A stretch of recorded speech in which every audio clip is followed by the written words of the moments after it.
মেহেন্দির গলা থেকে জগদ্ধাত্রীর হার ছিনিয়ে নিয়ে মেহেন্দিকে উচিত শিক্ষা দিল দুর্গা। হ্যাঁ বন্ধুরা, এমনটাই দেখা যাবে। তাই সম্পূর্ণ জানতে ভিডিওটিতে লাইক দিয়ে চ্যানেলটি সাবস্ক্রাইব করে দেখতে থাকুন। গল্পের শুরুতে দেখা যাবে রাজনাথকে দুর্গা বলতে থাকে, দেখ গুবলু বুড়ো, শোন, এবার না এখানে এসে কৌশিকী রান্না করবে, বুঝতে পেরেছিস? এতজন মানুষের ভোগ যদি রান্না করতে পারে আর এক বেলার ভোগ রান্না করতে পারবে না? তখন রাজনাথ বলে, ভোগ মানে? তখন দুর্গা বলে, ওই যে বিয়ে বাড়ির ভোগ, মানে বউ ভাতের রান্না, সেটা করতে পারবে না? তখন রাজনাথ বলে, কি বলছিস তুই, কৌশিকী রান্না করবে? তখন দুর্গা বলে, হ্যাঁ, কৌশিকী রান্না করবে, বুঝতে পেরেছিস? আর আমি তো আছি, আর বাজার করবি তুই। তখন রাজনাথ বলে, কি বলছিস তুই, আমি বাজার করব? তখন দুর্গা বলে, হ্যাঁ, তুই বাজার বাজার করবি, সাথে না ওই চন্দ্রনাথকে নিয়ে যাবি, চাঁদ বদনকে। তখন রাজনাথ বলতে থাকে, আচ্ছা, চাঁদ বদন যদি না যায়? তখন দুর্গা বলে, ওকে নিয়ে যাবি, জোর করে নিয়ে যাবি, যাবে না মানে 100 বার যাবে। তখন রাজনাথ বলে, আচ্ছা দুর্গা, তুই এগুলো পারবি? তখন দুর্গা বলে, হ্যাঁ, সকালে গিয়ে বাসন মাজবো, তারপর কাজ শুরু করব। তখন রাজনাথ বলে, তুই এসব কাজ পারিস? তখন দুর্গা বলে, হ্যাঁ, পারবো না? আমি আমি যে আশ্রমে বড় হয়েছি, আমি আশ্রমে সব কাজ শিখেছি, জানিস তো? আমার ফ্যামিলির সবাই থাকা সত্ত্বেও আমি এই কাজগুলো শিখেছি, কারণ আশ্রমে থেকেছি যে, একা একা সব কাজ শিখেছি।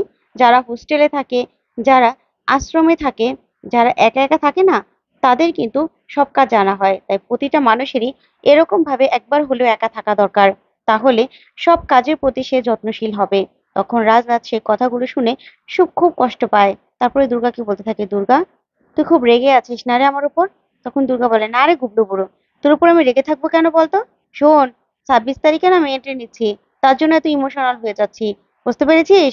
তখন রাজনাথ বলে, হ্যাঁ হ্যাঁ, তা তো বুঝতেই পেরেছি, 26 তারিখে তুই আসবি। তখন দুর্গা বলে, হ্যাঁ, আমি আসবো তো, সব দানপত্র হয়ে যাচ্ছে, আর শোন, তুই বাজার কর যা। তখন রাজনাথ বলে, ঠিক আছে। এ বলে ফোন রেখে দিলেই বৈদেহী আসে আর এসে বলতে থাকে, রাজনাথ, কার সঙ্গে কথা বলছো? তখন রাজনাথ বলে, ওই অফিসের অফিসের একজনের সঙ্গে কথা বলছিলাম। আসলে 26 তারিখে সবকিছু ট্রান্সফার করা হবে তো, বোর্ড মিটিং ডাকা হয়েছে। তখন বৈদেহী এই কথা শুনে চমকে যায় আর বলতে থাকে, কি বলছো তুমি, কি বলছো? আচ্ছা, তাহলে ওই 26 তারিখে কার কার নামে সব দানপত্র হবে? কে আসবে? দুর্গাকে আনবে নাকি? তখন রাজনাথ বলে, দুর্গা? তা তো দুর্গাকে আনা তো কথা তোমার, তাহলে আমাদের কেন জিজ্ঞাসা করছো বৈদেহী? আমাদের কেন জিজ্ঞাসা করছো? আমরা কি জানি নাকি এসব কিছু? তুমি তো জানো। তখন বৈদেহী বলে, হ্যাঁ, আমার তো দুর্গাকে আনার কথা, তারপরেও জিজ্ঞাসা করলাম যে স্পেশাল কেউ আসবে নাকি। তখন রাজনাথ বলে, শোনো, কৌশিকী না যা করবে ভেবেচিন্তেই করবে, আর কার নামে হবে না হবে তখনই না হয় জানতে পারবে। তখন বৈদেহী এই কথা শুনে ভয় পেয়ে যায়। তখন রাজনাথ বলে, আচ্ছা ঠিক আছে, আমি এখন যাচ্ছি। তখন বৈদেহী বলে, কোথায় যাচ্ছ রাজনাথ? তখন রাজনাথ বলে, বা বা বলেই থেমে যায় আর মনে মনে বলে, এই সর্বনাশ, আমি তো এখনই বলে দিচ্ছিলাম কি হবে। তারপর বৈদেহী বলে, কি বা কি? তখন রাজনাথ কোনো মতে কথাটাকে কাটিয়ে নেয় আর বলতে থাকে, বাগানে যাচ্ছি। বাগানে? কোনো কথা বলতে? ওই যে বোর্ড অফ ডিরেক্টরের মিটিং হবে না, সেই জন্য। এই বলে রাজনাথ সেখান থেকে চলে যায়। তখন বৈদেহী মনে মনে বলে, না না, কিছু একটা তো গন্ডগোল আছেই, আছে গন্ডগোল। ওইদিকে মেহেন্দি খুব সুন্দর করে রেডি হয়ে নেয় জগদ্ধাত্রীর সেই হার পরে। তখন উৎসব বলতে থাকে, মেহেন্দি কোথায় যাচ্ছ? তখন মেহেন্দি বলে, ও মা, বিয়ে বাড়ি, তুমি যাবে না? ওই যে তত্ত্ব নিয়ে সবাই যাবে তো, কাকনের শ্বশুর বাড়িতে, তুমি যাবে না? তখন উৎসব বলে, তুমি যাবে? তখন মেহেন্দি বলে, হ্যাঁ, যাবো না কেন? তারপরে উৎসব বলতে থাকে, আচ্ছা, তুমি তো যাবে বুঝলাম, কিন্তু তুমি তো কোনো স্বার্থ ছাড়া যাওয়ার মানুষ নও, তা হঠাৎ করে কেন যাবে?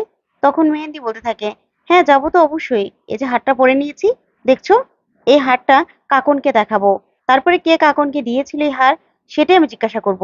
তখন উৎসব বলে, কি যে বলো না মেহেন্দি, কে দেবে এই হার? তখন মেহেন্দি বলে, উৎসব, আমি একদম 100% শিওর যে হারটা এই বাড়িতে কিছুদিন ছিল না, ছিল না, কারণ আমি কোথাও দেখিনি, না আমার কাছে ছিল, না আমার শাশুড়ি মায়ের কাছে, না কৌশিকী মুখার্জির কাছে, না কৌশিকী মুখার্জির মায়ের কাছে, কিন্তু হঠাৎ করে এই হারটা কোথা থেকে আসলো? তখন উৎসব বলে, মেহেন্দি, তুমি হয়তোবা ভুল ভাবছো, এটা হয়তোবা বড়দির আলমারিতেই ছিল। তখন মেহেন্দি বলে, না উৎসব, না, আমি এতটা ভুল করব না। আর মনে আছে বাসার ঘর থেকে কাকন বেরিয়ে গিয়েছিল? তখন উৎসব বলে, হ্যাঁ, বেরিয়ে গিয়েছিল। তখন মেহেন্দি বলতে থাকে, তার মানে তখনই কিন্তু সিসিটিভি ফুটেজের সব লাইনগুলো অফ হয়ে গিয়েছিল। আমার মনে হচ্ছে কেউ একজন এসেছিল, যে কিনা কাকনকে এই হারটা গিফট করেছিল। তখন উৎসব বলে, কি বলছো তুমি? তখন মেহেন্দি বলে, হ্যাঁ, সেই জন্যই তো যাব, জানতে হবে তো কাকনের কাছ থেকে কে এই হারটা ওকে দিয়েছে। আর আমার মনে হচ্ছে বড্ড গন্ডগোল হচ্ছে। তখনই সেখানে চলে আসে বৈদেহী আর এসে বলতে থাকে, কি বিয়ে বাড়িতে যাওয়ার জন্য রেডি হচ্ছ?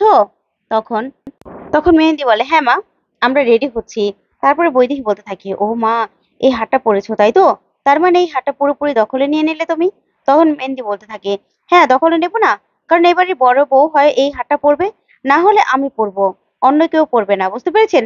এই হারের প্রতি আমারই অধিকার আছে। তখন এই কথাতেই অবাক হয়ে যায় বৈদেহী আর বলতে থাকে, ও আচ্ছা, তোমার অধিকার আছে তাই তো? তা উৎসব, তোকে আমি একটা কথা জানাতে আসলাম। 26 তারিখে বোর্ড অফ ডিরেক্টরের মিটিং আসছে, আর তাছাড়া সেদিন কিন্তু দানপত্র হবে। কার নামে হবে সেটা জানি না। তখন সে বলে, কি বলছো মম, 26 তারিখে মিটিং? তখনই বই থেকে বলতে থাকে, হ্যাঁ, আমার তো গয়না, এই সম্পত্তি কিছুর উপর মোহ নেই। তারপর তোদেরকে বললাম, দেখ তোরা কি করবি। তখন সে বলে, মম তুমি কি বলছো তুমি? তখন বইটি বলে, হ্যাঁ, কিন্তু আমার মনে হয় না কৌশিকী মুখার্জি কোনো হাওয়ায় কথা বলবে। হাওয়ায় কোনোদিনও কোনো দানপত্র করবে না। কিছু একটা তো ঘটতে পারে, কিছু একটা। তখন মেহেন্দি বলে, মম আপনি কি বলতে চান? তখন বৈদি বলে, যা বলতে চাই সেটা তো বলতেই চাই, কিন্তু কিছু একটা তো ঘটবেই। তাই তুমি এই হারটা পরেছো তো, আমার মনে হচ্ছে এই হারটা না তোমার গলা থেকে কেউ খুলে নিয়ে নেবে। তখনই মেহেন্দি ভয় পেয়ে যার বলতে থাকে, কি বলছেন আপনি? খুলে নেবে মানে? কার এত বড় সাহস আমার গলা থেকে এই হারটা খুলে নেবে? তখনই বৈদেহী বলতে থাকে, হ্যাঁ, আমার মনে হচ্ছে যে হারটা খোলার মানুষ চলে আসছে। 26 তারিখে কিন্তু সব পাশা পাল্টে যেতে পারে। তখন এই কথা বললেই অবাক হয়ে যায় মেহেন্দি আর উৎসব। তারপরে বৈদেহী বলতে থাকে, দেখো তোমরা কি করবে। এই বলে চলে গেলে মেহেন্দি বলতে থাকে, উৎসব, মম কি বলে গেল? কি বলে গেল এসব? তখন উৎসব বলে, মমের একটা কথা, কি হচ্ছে কে জানে, বুঝতে পারছি না। এ বলে উৎসব চলে গেলে মেহেন্দি বলে, না, কিছু একটা তো ঘটছে, আমার মনে হচ্ছে আশেপাশে কিছু একটা ঘটছে। ওইদিকে দেখা যাবে আবারও দুর্গা ফোন করে রাজনাথকে আর ফোন করে বলে, কিরে গুবলু বুড়ো, বাজার করেছিস? তখন রাজনাথ বলে, হ্যাঁ করেছি তো। তারপরে দুর্গা বলে, তাহলে বাজার কি করেছিস, পাঠিয়ে দিয়েছিস তো? তখন রাজনাথ বলে, হ্যাঁ, পাঠিয়ে দিয়েছি তো। তারপর দুর্গা বলতে থাকে, আচ্ছা কি কি কিনলি, বল বল। তখন রাজনাথ বলে, সেটাও বলতে হবে? ওই যে 5 রকমের ভাজা হবে, সবজি। তখন দুর্গা বলে, ও আচ্ছা, তার মানে তুই বাজারে গিয়ে শুধুমাত্র বলে দিয়েছিস আর ওরা ঘপাঘপ ব্যাগের মধ্যে ভরে দিয়েছে তাই তো? ওরা মাল কামিয়ে নিয়েছে। তখন রাজনাথ বলে, তার মানে আবার কি, না হলে কি আমি না দাম দর করবো নাকি ওদের সঙ্গে? তারপর দুর্গা বলে, কি কি মাছ কিনেছিস? তখন রাজনাথ সব মাছের নাম বলে। তখন তো দুর্গা কি রেসিপি হবে সেটাও বলতে থাকে আর খুব খুশি হয়ে যা বলতে থাকে, ঠিক আছে, আমি যাচ্ছি, ঠিক আছে, তোরা বরং সময় মতো চলে আসিস। এই বলে ফোন রেখে দেয়। ওদিকে দেখা যাবে খুব কান্নাকাটি করতে থাকে সংকল্প। আর কাকনকে বলতে থাকে, কাকন বিশ্বাস করো, আমার মা না কোনো দোষ করেনি, বিশ্বাস করো। আমার মনে আছে, আমাকে গান পয়েন্টে রেখেই আমার মাকে দিয়ে অপারেশনটা করানো হয়েছিল। আমার মা কোনো অপরাধী নই, বিশ্বাস করো তুমি। তখন কাকন সংকল্পের চোখের জল মুছিয়ে দেয় আর বলতে থাকে, তুমি যা খাওয়াবে আর যা পড়াবে সেটাই আমি বলবো, একদম চিন্তা করো না। তখনই সেখানে সংকল্প কথা না বুঝতে পারলে তখন কৌশিকী চলে আসে আর এসে বলতে থাকে, কাকন, কাকন তোমাকে কি বললো জানো? কাকন বলল যে তুমি ওকে যা খাওয়াবে তাই খাবে, যা পড়াবে তাই পড়বে। তখন সংকল্প বলে, আপনি? তখন কৌশিকী বলে, হ্যাঁ, তোমাদের ভাত কাপড় আর আমি আসবো না? এই যে এখানে কিছু শাড়ি আছে, কিছু গয়না আছে, আর আমি রান্না করছি, ঠিক আছে?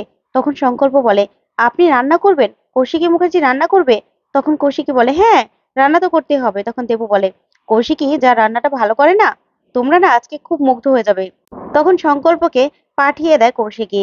আর এইদিকে কৌশিকী কাকনকে বলতে থাকে, কাকন, বেশ লাগছে তো তোকে, তুই না স্বামী সোহাগী হ। তো বন্ধুরা, আজকের আপডেটটি কেমন লাগলো কমেন্ট করে জানাও। ধন্যবাদ।